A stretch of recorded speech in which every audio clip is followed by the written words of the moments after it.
وقرآن الفجر، تو مولویوں نے تو اس کا بیڑا غرق کر دیا۔ قرآن الفجر کا کیا معنی ہے انہوں نے نکالا ہے، اس کے معنی کچھ اور ہیں، تو ابھی یہ بیان کرنے والے ہیں نہیں۔ جب اس کا وقت آئے گا تو پھر ہم بتائیں گے کہ فجر والا قرآن کون سا ہے، قرآن الفجر۔ لیکن میں آپ کے ذہن میں ایک نقشہ کھینچتا ہوں، بتاؤں گا نہیں، نقشہ کھینچتا ہوں۔ فجر کیا ہے؟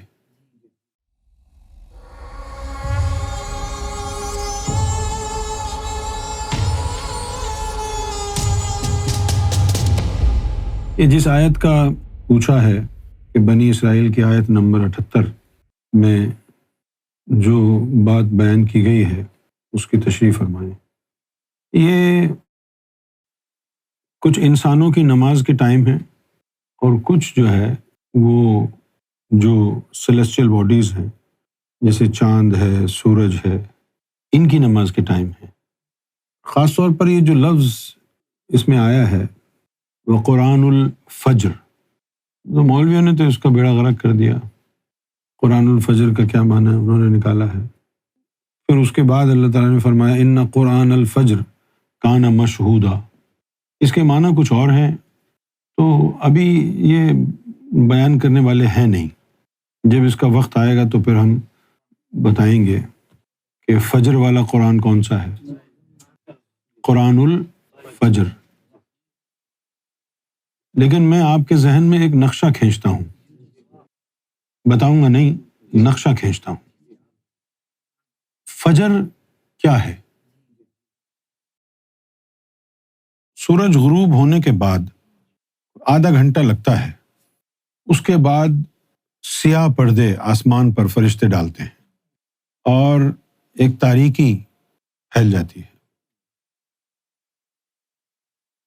اگر آپ سے یہ پوچھا جائے کہ اسپیس ہے، اس میں یہ زمین بھی ایک سیارہ ہے اور بھی بہت سے سیارے ہیں، کیا پوری اسپیس اندھیرے میں ڈوب جاتی ہے؟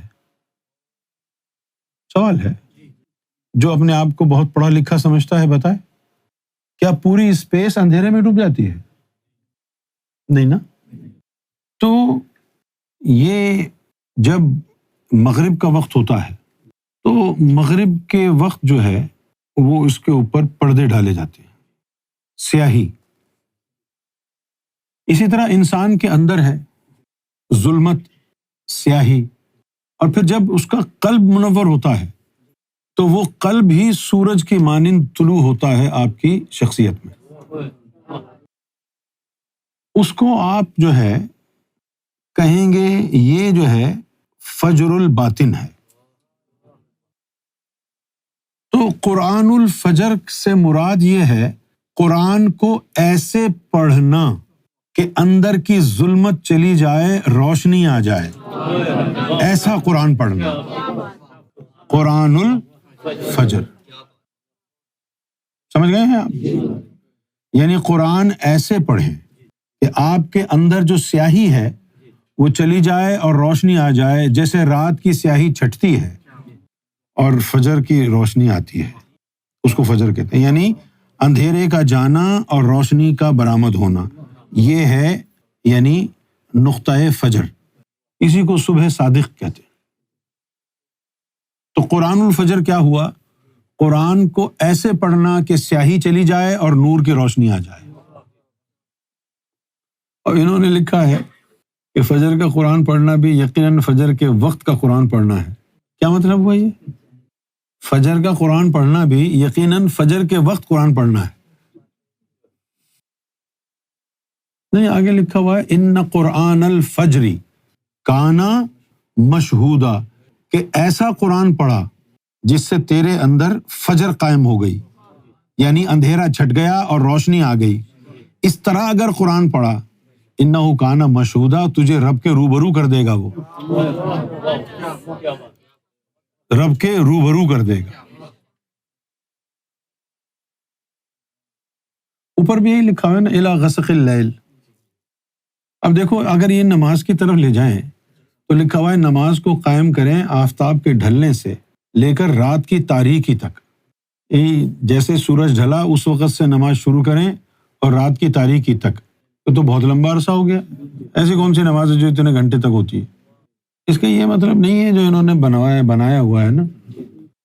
اب دیکھو آگے کیا لکھا ہوا ہے، آپ سورج ڈھلنے سے لے کر رات کی تاریکی تک ظہر، عصر، مغرب، عشاء کی نماز کب پڑھیں. یہ ظہر، عصر، مغرب، عشاء یہ لفظ قرآن کی آیت میں کہاں ہے؟ دیکھو قرآن کی آیت میں تو یہ لفظ ہے ہی نہیں کہ ظہر، عصر، مغرب اور عشاء کی نماز قائم فرمائیں. یہ تو تم نے کہا ہے. اور نماز فجر کا قرآن پڑھنا بھی لازم کریں. نماز فجر کا قرآن پڑھنا، بھائی قرآن تو ہر نماز میں پڑھا جاتا ہے، قرآن کے پڑھے بغیر تو نماز ہی نہیں ہوتی. سب سے پہلے آپ بسم اللہ الرحمن الرحیم پڑھیں گے، پھر الحمد شریف کے بعد آپ نے کوئی نہ کوئی سورت پڑھنی ہے، بھلے کتنا ہی پڑھیں، آدھی سورت پڑھیں، کچھ آیات پڑھنی تو ہیں، یا آپ پڑھیں یا آپ کا امام پڑھے، قرآن تو پڑھنا ہے. تو یہ کیا ہو گیا کہ بھئی نماز فجر کا قرآن پڑھیں؟ یہ جہالت کی بات ہے، ان کے پاس علم نہیں ہے.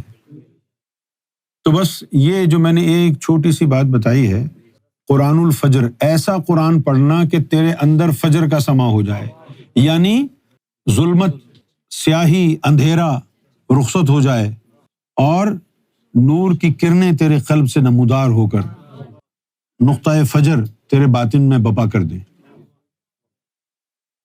انہوں نے لکھا ہے کہ نماز فجر کے قرآن میں فرشتوں کی حاضری ہوتی ہے، اور کہیں نہیں لکھا یہ فرشتوں کا ذکر. نہیں یار، وہ تو اللہ کے ظاہری، یہ آئی کہاں سے؟ یہ تمہارے دماغ میں کہاں سے آتا ہے یہ فرشتے آتے ہیں؟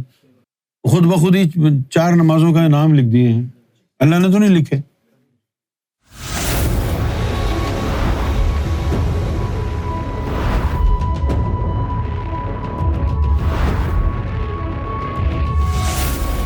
Amra TV, the place to connect with God.